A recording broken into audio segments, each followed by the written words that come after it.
I stopped supporting my brother's family after he said, "No place for losers. That's why I wasn't invited to Christmas." Now he's losing it. In fact, I was excited for Christmas this year. I wasn't rushing to finish everything at the last minute. For once, I had purchased gifts for my parents, my brother Ethan, his wife Sarah, and their children before the first week of December. I even purchased extra presents in case there were any unannounced visitors. I have no idea why, but I had the impression that this year would be successful. I was really taken aback when my mom opened the door and said, "We don't want you here this year." As I was standing on my parents' front porch, holding a bag of wrapped gifts in each hand, at first I assumed it was a strange joke. I began to chuckle, but Ethan's voice interrupted her from behind.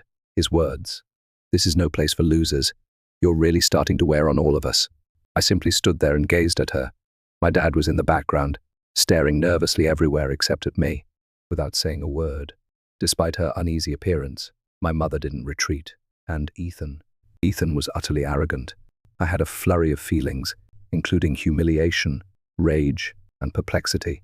However, I managed to remain composed. "Fine, if that's how you feel," I said, nodding, and then I made my way back to my car. Something inside of me changed as I sat in the driveway and gazed at the bags of gifts in the passenger seat. No place for losers. Tired of me. From where did this originate? I suspected Ethan was responsible, but I was unable to determine why. Over the years, I had shown him and his family nothing but generosity. I had paid for his children's summer camp, tuition, school supplies, and even his mortgage when he needed it most. And now, suddenly, I wasn't invited to Christmas. The first made the decision not to go just yet, to gain some answers. I was heading back to the door. I returned after leaving the gifts in the car, as though they hadn't anticipated my return. My parents were still standing there, chatting in low voices. Ethan was pretending nothing had happened as he sat on the couch and browsed through his phone. I chose not to knock. "What's going on?" I said as I entered. "Why am I not welcome at Christmas? What did I do?" Without raising his eyes from his phone, Ethan smiled. "You really don't get it, do you? You've been slacking off lately. The kids have barely gotten anything from you this year." Stunned, I gazed at him. "What are you talking about? I've spent hundreds on presents for your kids. They have more presents in the car than anyone else. Last year, you did more. This year, it's like you don't care. It's embarrassing for us, honestly," Ethan said, turning to face me at last. I looked to my parents, thinking they would say something, perhaps defend me or warn Ethan that he was acting inappropriately. Rather than that, my mother smiled awkwardly and remarked, "But you just bought a new car. You found money for it." I wasn't even sure how to react for a moment. "The car is on credit," I stated, maintaining a steady tone. "And even if it wasn't, how does buying a car suddenly make me responsible for Ethan's kids? They're not my responsibility." Ethan leaned back on the couch and declared, "You're the one who makes the most money," as though everything had been explained. "We're a family. Families help each other. You've always done that." His wife Sarah was sitting calmly in the corner. When I glanced at her, her face was hot, and she was looking down at her hands without saying anything. It was as though she wished to vanish. I questioned, "Is that your reasoning? Because I've been generous in the past. I'm now obligated to do so forever. And if I don't, I'm a loser." Ethan gave a shrug. "If the shoe fits." For me, that was it. I shook my head and stepped back. I turned to face my parents and said, "You know what? You're right. I don't belong here." Turning to Ethan, I said, "Enjoy your Christmas, and good luck with those presents, because this loser is done financing your life." Without waiting for a response, I left. I gripped the wheel more tightly than I had to and drove silently home. I was unable to comprehend. Was I the villain in this situation? For years, I had gone above and beyond for my family, always helping Ethan when he needed it, and ensuring that his children never suffered because of his financial difficulties.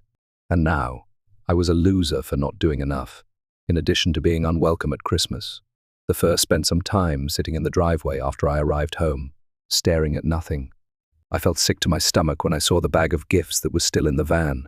I had spent weeks choosing the ideal items, considering what my parents would value and what the children would enjoy. And for what? I wasn't supposed to be here. It became more apparent to me as I gave it more thought. This went beyond Christmas and gifts. I had been too blind, or perhaps too willing, to notice that this had been developing for years. The fact was that Ethan had always relied on me. He and Sarah had a difficult financial beginning to their marriage. He struggled to maintain a consistent job, and Sarah's part-time job hardly provided for their basic needs, with the assumption that it would only be for a short time, a few hundred here, a few hundred there. I volunteered to help. Once, when they were in danger of being evicted, I assisted with the rent.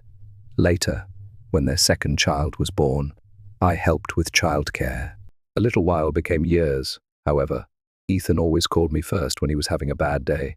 To be honest, I always said yes because I cared for his kids, not because I had to.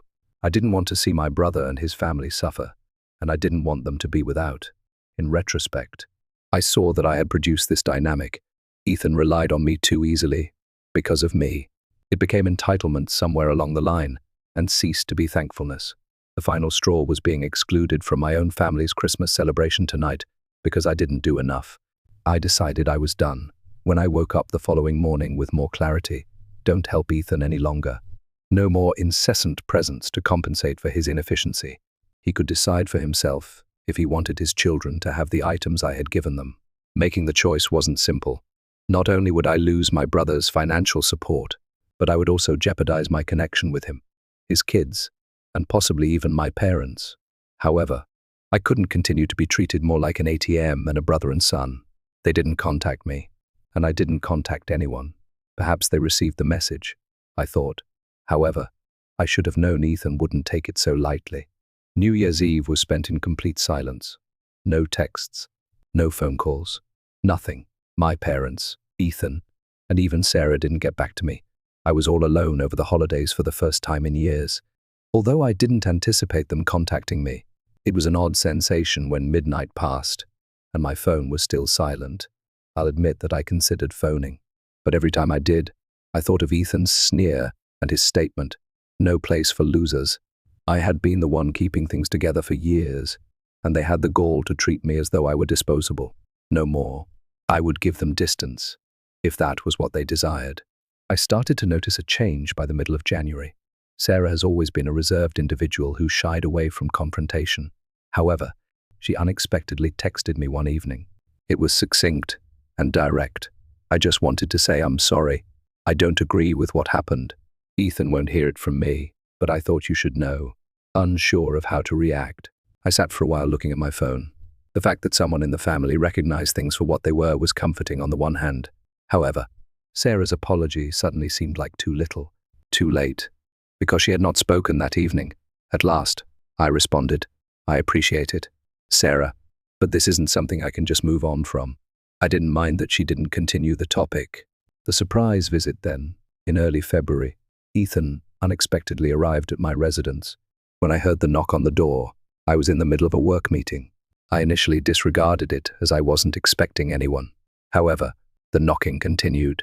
Ethan was there when I eventually opened the door, and he looked more unkempt and irritated than I had ever seen him. Before I could stop him, he remarked, "We need to talk," and went inside. I folded my arms. "What's this about?" He was direct and concise. "You need to stop acting like this and start helping out again." I laughed because I couldn't believe he meant it, not because I thought it was amusing. Helping out? You mean pay for your life? I told you I'm done with that. He gave me a scowl. "You're the one with the money. Do you know how hard it's been for us since you decided to act like this? The kids barely have what they need. Sarah's trying to keep it together, but we can't do it without your help." What I was hearing was unbelievable.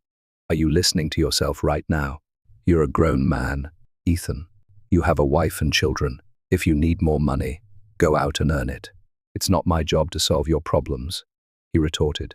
You've always helped before. Why are you being so selfish now? Selfish, the first said again. You want to talk about being selfish? Let's talk about how you lied to our parents about me, turned them against me, and then banned me from Christmas because I didn't spend enough on your kids. And now you're here asking for more. You've got some nerve, Ethan. I interrupted him by raising a hand before he could say anything further.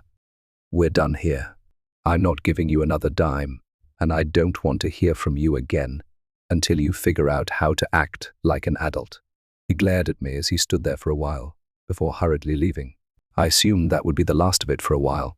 Once Ethan stormed out, he would grumble to my parents. But he would soon realize that I wouldn't give up. I was mistaken. I received a call from an unfamiliar number 2 days later. I wouldn't have answered normally, but I felt compelled to do so. "Hello," a man's voice said. "Is this James?" "Yeah. Who's this?" "This is Thomas Reed. I'm a lawyer. I represent a client who has recently expressed concern about certain financial matters involving your family. Do you have a moment to discuss them?" I went cold. "An attorney. What are the financial issues?" In an unduly courteous tone, he stated, "I can't go into detail over the phone, but it involves financial contributions you've made to your brother Ethan and his family. Specifically, your use of those contributions. Would you be willing to come to my office for a discussion?" I was at a loss for words. There were a lot of options in my head, but none of them were good. Had Ethan borrowed money under my name? Was he up to no good with my information? Or was this a last-ditch effort to scare me into handing him money once more? "Who's your client?" I inquired at last. There was a moment's silence. "I'm afraid I can't disclose that right now, but I assure you this is not a lawsuit against you. It's more of an investigation." I consented to a meeting against my better judgment. My curiosity overcame me, and I couldn't get rid of the impression that this was more than just Ethan being himself. The following day, I had no idea what to anticipate as I entered Thomas Reed's office, but he dropped a bombshell as soon as I sat down. He pushed a packet across the desk toward me and stated, "Sarah is the client I'm representing." I was so surprised that I blinked. Sarah? Why would she need a lawyer? Thomas studied me intently while folding his hands. "She thinks Ethan's been using the money you've given him over the years inappropriately. She has reason to believe he's been hiding money from her and from you." I felt sick to my stomach. "Hiding money? What do you mean?" Copies of bank statements, receipts, and what appeared to be screenshots of text messages were visible when he opened the folder. "She suspects that Ethan has been taking your financial contributions and funneling them into a separate account. Based on what she found, he may have been using the money for gambling and other personal expenses instead of supporting his family." I gazed incredulously at the paperwork. "You're saying all those times I helped him with bills, with his kids' school stuff, that money never went to them?" Thomas gave a serious nod. "It seems that way. Sarah discovered this recently and came to me because she didn't know what to do. She didn't want to involve you at first, but given the circumstances, she thought you should know." What I was hearing was unbelievable. All along, Ethan had been deceiving me by spending money I believed would benefit his family on unspecified expenses. For not recognizing it sooner, I wasn't sure if I should feel deceived, angry, or just foolish. My voice was strained as I questioned, "Does Sarah have proof? Take a look for yourself." Thomas nodded and moved the folder closer to me. The proof. I looked over the papers. There were withdrawals from Ethan's account, significant amounts moving to a different account in his name, and transfers from my account to his, which corresponded with the times I had assisted him with emergencies. I observed transactions from that account, including visits to pricey dining establishments, internet gambling sites, and even a few hotel stays. Unbelievable. I shook my head and mumbled. "And Sarah knew about this. She only recently discovered the second account," Thomas clarified. "She had suspicions for a while, but she didn't have access to his banking information until she stumbled across some bank statements he'd left out. She didn't have proof. That's when she contacted me. I tried to absorb everything as I sat back. Does she want me to do anything? Press charges or something?" Thomas gave a headshake. "Not at this point. She's more focused on protecting herself and the children. But she thought you should know in case Ethan tries to manipulate you further." I laughed resentfully. "Well, he already tried. He showed up at my house a few days ago, demanding that I start helping again." Thomas looked at me irritably. "That goes along with what Sarah told me. It seems Ethan is feeling the pressure now that your financial support has stopped. He may be in even deeper trouble than Sarah knows." As I gazed at the folder, my thoughts were racing. A part of me wanted to go to Ethan's house and confront him, but I also knew that would only make him feel good because he had irritated me. "What's Sarah up to?" I said instead. Thomas paused before responding. "She's considering her options. She wants to make sure she and the kids are safe, financially and otherwise. If Ethan's behavior escalates, she may file for separation or take other legal action. I was more affected by hearing this than I had anticipated. Sarah had always given off the impression of being a gentle, devoted person who would always be there for Ethan. I could tell how horrible things had gone if even she was eager to leave, with a mix of feelings angry at Ethan, sad for Sarah and the children, and guilty for not seeing sooner how far this had gone. I thanked Thomas for his time and walked out of the office. Above all, though, I experienced an odd sense of relaxation. This was the first time in years that I wasn't bearing Ethan's burden, and now that I was aware of the reality, I would never again allow him to control me. The request. I couldn't stop thinking about all I had just discovered after leaving the lawyer's office. The gaming, the hidden money, and Sarah subtly plotting her next move. I was in the center of my family's drama, which was similar to a soap opera. I stayed away for the next few days. I didn't give my parents a call, and I didn't get in touch with Ethan either. However, it seems that he didn't like the quiet, because one evening, as I was ready to have supper, his name appeared on my phone. I thought about leaving it on voicemail, but I felt compelled to answer it. "What do you want?" "Ethan." He wasted no time at all. He said, "We need to talk," in a strained, almost desperate voice. "You said something to Sarah, didn't you?" I arched an eyebrow.